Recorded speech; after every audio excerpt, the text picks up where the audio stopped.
바람이 정면에서 불어오는데 배가 앞으로 나아갑니다. 말이 안 되죠. 더 황당한 건 바람이 시속 46km로 부는데 배는 시속 126km로 달립니다. 바람보다 2.7배나 빠른 겁니다. 물리 법칙을 씹어먹은 것처럼 보이는 이 현상은 사실 인류가 수천 년간 목숨 걸고 바다와 싸우며 터득한 가장 정교한 기술입니다. 당신이 알던 돛의 상식은 전부 거짓이었습니다. 돛은 바람을 받는 천이 아니라 물 위에 세운 거대한 비행기 날개거든요. 이 기술 하나가 콜럼버스의 아메리카 발견을 가능하게 했고 무적 함대와 영국 해군의 승패를 갈랐으며 19세기 클리퍼선이 중국에서 런던까지 97일 만에 차를 실어 나르는 기록을 세우게 만들었습니다. 지금부터 이 미친 과학의 정체를 낱낱이 파헤쳐 보겠습니다.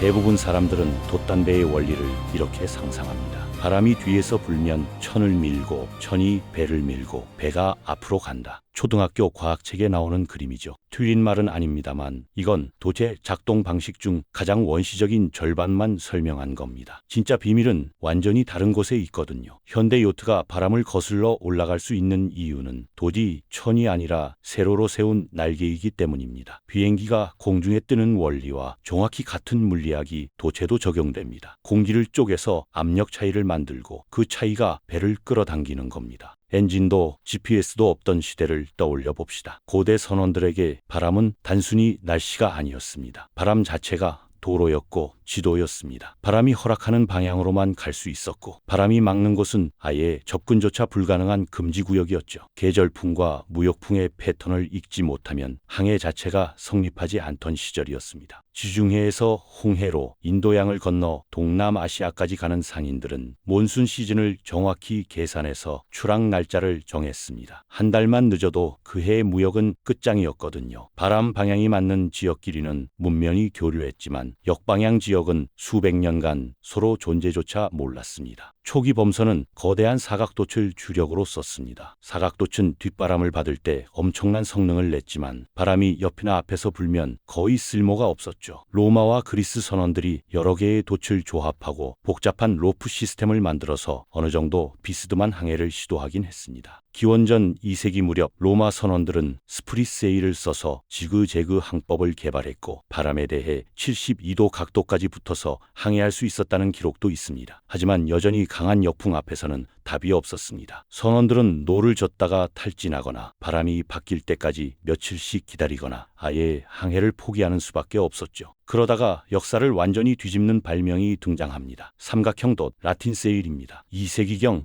지중해 동부에서 처음 등장한 것으로 추정되는 이 돛은 이후 아랍 상인들에 의해 인도양 전역으로 퍼져나가면서 아랍 다우 선박의 상징이 됐습니다. 정확한 기원에 대해서는 여전히 논쟁이 있지만 그리스와 로마 조선공들이 처음 개발했고 계절풍이 강하게 부는 인도양 항로를 오가던 아랍과 페르시아 상인들이 이를 완성시켰다는 설이 유력합니다. 라틴 세일의 핵심은 모양과 장착 방식에 있습니다. 사각돛은 마스트와 거의 직각을 이루는 가로 돛대에 걸리지만 라틴 세일은 긴 돛대가 대각선으로 비스듬히 마스트를 가로지릅니다. 이 구조 덕분에 돛 전체를 배의 중심축에 대해 자유롭게 회전시키고 각도를 조절할 수 있게 됐죠. 왜 이게 게임 체인저였을까요? 라틴 세일은 돛을 바람 쪽으로 거의 세울 수 있었습니다. 바람이 정면에서 약간만 비껴오더라도 돛의 한쪽 면을 날개처럼 쓸 수 있게 된 겁니다. 하지만 진짜 혁명은 이 삼각돛과 사각돛을 함께 쓰는 방식이었습니다. 사각돛이 순풍에서 강한 추진력을 만들어낸다면 삼각돛은 역풍에서도 방향을 자유롭게 바꿀 수 있게 해줬죠. 이 둘의 결합으로 해상교역의 판도가 완전히 바뀌었습니다. 과거에는 순풍 타고 가면 역풍 때문에 못 돌아오는 일방통행이었다면 이후에는 왕복이 자유로운 쌍방향 고속도로가 된 겁니다. 유럽의 대항해 시대 카라벨과 카락이 바로 이 하이브리드 방식을 완벽하게 구현한 배들이었습니다. 콜럼버스가 무역풍을 타고 아메리카로 간 건 누구나 아는 사실이지만 정작 더 중요한 건 역풍을 뚫고 스페인으로 돌아온 겁니다. 사각돛만으로는 절대 불가능한 항해였거든요. 삼각돛 하나가 문자 그대로 세계 지도를 다시 그렸습니다. 이제 물리학의 핵심으로 들어갑니다. 돛이 어떻게 날개처럼 작동하는지 이해하려면 공기 흐름의 비밀을 알아야 합니다. 적당히 부풀린 돛을 옆에서 보면 한쪽 면은 비교적 평평하고 반대쪽은 더 길게 휘어져 있습니다. 바람이 돛에 부딪히면 두 갈래로 나뉩니다. 안쪽에 평평한 면을 따라 흐르는 공기는 짧은 거리를 지나가고 바깥쪽에 휘어진 면을 따라 도는 공기는 더 긴 경로를 돌아가야 하죠. 같은 시간에 더 먼 거리를 가려면 속도가 빨라질 수밖에 없습니다. 여기서 베르누이 원리가 작동합니다. 유체의 속도가 빨라지면 압력이 떨어지는 겁니다. 도체 바깥쪽은 공기 속도가 빨라서 압력이 낮아지고 안쪽은 상대적으로 압력이 높아집니다. 하지만 이게 전부가 아닙니다. 돛이 공기 흐름을 아래쪽으로 밀어내면서 반작용으로 위쪽 힘을 받기도 하는데 이건 뉴턴의 제3법칙입니다. 물총을 쏘면 뒤로 밀리는 것처럼 돛이 공기를 한쪽으로 밀면 반대 방향으로 힘을 받는 거죠. 압력 차이가 생기면 물체는 고압에서 저압 쪽으로 끌려가고 동시에 공기를 밀어내며 반대 방향 힘도 받습니다. 이 두 가지가 합쳐져서 돛이 압력 낮은 쪽으로 당겨지는 힘, 이게 바로 양력입니다. 비행기 날개가 위로 뜨는 힘을 만드는 것과 정확히 같은 원리입니다. 차이점이라면 비행기는 날개가 수평으로 달려서 위로 뜨지만 돛은 세로로 서 있어서 옆으로 당겨지는 힘을 만든다는 것뿐이죠. 문제는 이 양력의 방향이 배가 가고 싶은 방향과 정확히 일치하지 않는다는 겁니다. 대부분의 경우 이 힘은 배의 진행 방향보다 훨씬 더 옆쪽을 향합니다. 이걸 해결하려면 벡터를 두 개로 쪼개야 합니다. 전체 힘을 배의 길이 방향, 그러니까 전진 성분과 배를 옆으로 미는 측면 성분으로 분해하는 겁니다. 전진 성분은 우리가 원하는 추진력이고 측면 성분은 배를 옆으로 밀어내려는 방해꾼이자 배를 기울이려는 힘의 근원입니다. 연을 날려본 적이 있다면 이 느낌을 알 겁니다. 연줄은 당신의 손을 옆으로 끌어당기지만 그 힘의 일부는 앞으로 나아가려는 방향으로도 작용하죠. 돛단배도 똑같습니다. 문제는 왜 배가 옆으로만 쓸려가지 않느냐는 겁니다. 만약 돛만 있고 다른 장치가 없다면 배는 논바닥을 가로지르는 젠기처럼 옆으로 미끄러질 겁니다. 하지만 현실에서는 대부분 앞으로 쭉 나아가죠. 그 비밀은 물속에 숨어 있습니다. 바로 선체의 형상과 용골이라는 부품 때문입니다. 배의 선체는 위에서 보면 길쭉한 물방울 모양에 가깝습니다. 길이 방향으로는 물살을 가르며 부드럽게 나아가지만 옆으로 밀리려고 하면 엄청난 저항을 받도록 설계됐죠. 언덕에서 썰매를 탈 때를 생각해 보세요. 비탈을 따라 내려가는 건 쉽지만 비탈을 가로질러 옆으로 미는 건 엄청나게 힘듭니다. 배도 마찬가지입니다. 이 특성을 측면 저항이라고 부릅니다. 물이 배를 옆으로 밀리지 않게 잡아주는 힘이죠. 하지만 선체 모양만으로는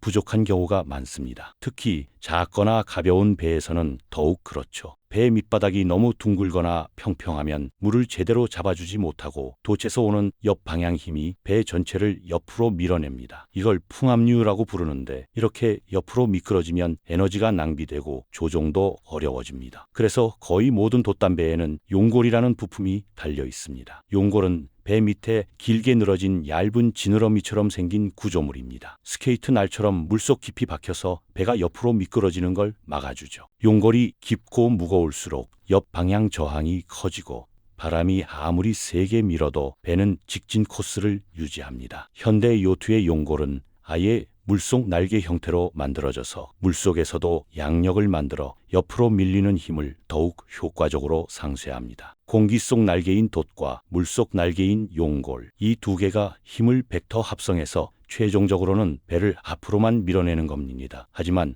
아무리 용골이 좋아도 완벽하게 막을 수는 없고 약간의 옆방향 미끄러짐은 항상 발생합니다. 또 다른 문제도 있습니다. 배가 역풍을 받으며 항해할 때 한쪽으로 기울어지는 현상이죠. 바람이 돛 위쪽을 당기고 용골은 아래에서 버티기 때문에 배 전체가 회전력을 받습니다. 물리학 용어로는 토크라고 부르는데 이 힘이 배를 한쪽으로 쓰러뜨리려고 합니다. 바람이 충분히 세고 배가 이걸 버틸 수 없으면 전복될 수도 있죠. 이 문제를 해결하기 위해 배 설계자들은 용골 아래에 엄청나게 무거운 줄을 답니다. 수백 킬로그램에서 수천 킬로그램에 달하는 납이나 철덩어리죠. 이걸 벨러스트라고 부릅니다. 벨러스트는 배의 무게 중심을 아래로 끌어내려서 배가 기울어졌을 때 다시 똑바로 서려는 복원력을 만들어냅니다. 벨러스트가 무겁고 낮게 달릴수록 바람이 아무리 세게 밀어도 배를 뒤집기 어렵습니다. 고성능 레이싱 요트는 어뢰 모양의 벌브키를 사용해서 최소한의 물 저항으로 최대한의 안정성을 확보하죠. 항해 중에는 끊임없이 조정 작업이 이어집니다. 돛 각도를 바꾸고 몸무게를 이동시키고 키를 미세하게 틀면서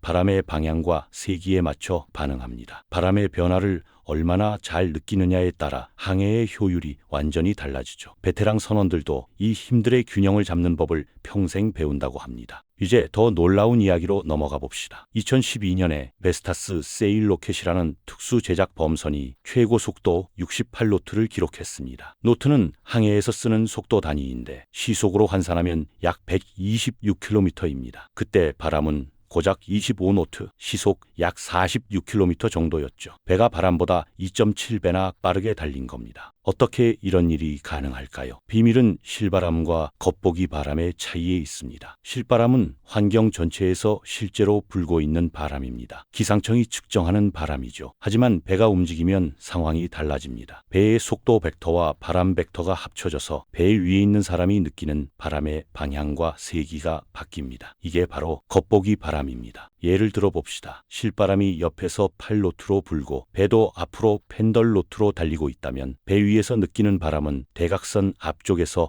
훨씬 더 강하게 불어오는 것처럼 느껴집니다. 실제로 계산해보면 겉보기 바람은 약 45도 각도로 11노트 정도의 세기가 되죠. 선원이 돛각도를 조정할 때는 기상청 데이터가 아니라 바로 이 겉보기 바람을 기준으로 행동합니다. 더 흥미로운 건 배가 빠르게 달릴수록 겉보기 바람이 점점 정면 쪽으로 돌아오고 강도도 커진다는 겁니다. 이게 양력을 더 크게 만들고 그 양력이 배를 더 빠르게 밀고 그러면 겉보기 바람이 또 강해지는 선순환 구조가 만들어집니다. 베스타스 세일 로켓 같은 초고속 범선은 이 원리를 극한까지 밀어붙인 결과물입니다. 하지만 아무리 돛과 용골이 좋아도 물리적으로 불가능한 영역이 있습니다. 바람이 정면에서 약 45도 안쪽으로 불어오면 배는 아무리 돛을 조정해도 앞으로 나아갈 수 없습니다. 이 구간을 노고존이라고 부릅니다. 노고존 안에서는 돛이 만드는 힘 대부분이 옆방향으로 작용하고 전진 성분은 거의 없거나 아예 마이너스가 됩니다. 돛이 난류로 떨리면서 양력 자체가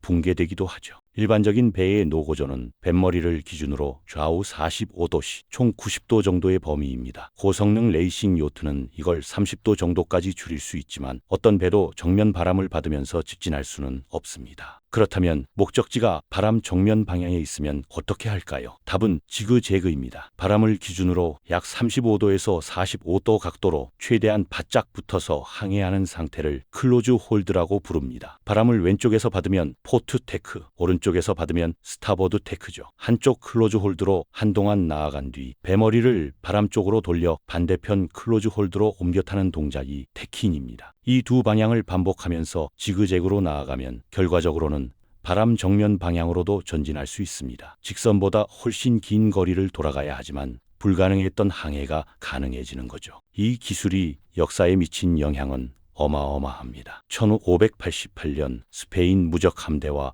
영국 해군의 전투에서 누가 상풍을 먼저 잡느냐가 승패를 갈랐습니다. 상풍이란 적보다 바람 위쪽에 위치하는 걸 말하는데 이 위치를 선점하면 언제 어떻게 공격할지를 자유롭게 선택할 수 있었죠. 나폴레옹 전쟁 시기의 대규모 함대전에서도 마찬가지였습니다. 대포 화력도 중요했지만 역풍 속에서도 자유롭게 기동하는 능력이 전략적 우위를 결정했습니다. 물론 가장 좋은 대포를 가진 것도 확실히 도움이 됐지만요. 상업적으로도 어빈드 항해는 생존의 문제였습니다. 19세기 클리퍼선은 역풍 항해의 걸작이었습니다. 날씬하고 높은 선체에 거대한 돛을 단 이 배들은 중국 홍콩에서 런던까지 97일 만에 도착하는 기록을 세웠고 하루에 436회리를 달리는 속도로 폭풍을 뚫고 차를 배달했습니다. 클리퍼선의 선원들은 악천후를 이기며 기록적인 시간에 화물을 운송하는 걸로 유명했죠. 이 배들에게 어빈드 성능은 단순히 속도가 아니라 생존과 명성 그리고 무역회사 전체의 이익과 손실을 가르는 요소였습니다. 증기기관이 등장한 이후에도 어빈드 항해의 중요성은 사라지지 않고 진화했습니다. 20세기에는 경쟁 항해가 새로운 기술을 실험하는 장이 됐죠. 1900년에 열린 최초의 올림픽 세일링 경기는 선원들에게 바람과 물을 상대로 지혜를 겨루게 만들었고 태킹과 돛 조정은 필수 기술이 됐습니다. 이 분야에서 가장 치열한 경쟁은 아메리카스컵에서 벌어졌습니다. 국제 스포츠에서 가장 오래된 트로피인 이 대회에서 수많은 경기가 어빈드 구간에서 결정됐죠. 돛 설정 하나, 영리한 항로 선택 하나, 그리고 적절한 타이밍에 태킹 한 번이 승리를 결정하기도 했습니다. 오늘날 이 정신은 새로운 방식으로 되살아나고 있습니다. 경량 카본 파이버로 만든 현대 요트는 좁고 높은 돛을 달고 센서를 가득 장착해서 바람에 그 어느 때보다 가깝게 붙어서 항해야 합니다. 화물선과 탱커들도 현대 기술로 다시 바람을 활용하기 시작했죠. 어떤 배는 강한 소재로 만든 거대한 고정식 돛을 달고, 어떤 배는 플래트너 로터라는 회전하는 원통을 세워서 수직 비행기 날개처럼 추진력을 얻습니다. 또 다른 배들은 거대한 연처럼 생긴 카이트를 하늘 높이 띄워서 바람을 잡죠. 이런 시스템들은 연료를 아끼고 오염을 줄이는데 실질적인 도움을 줍니다. 최근 몇 년 사이 세계에서 가장 큰 화물선과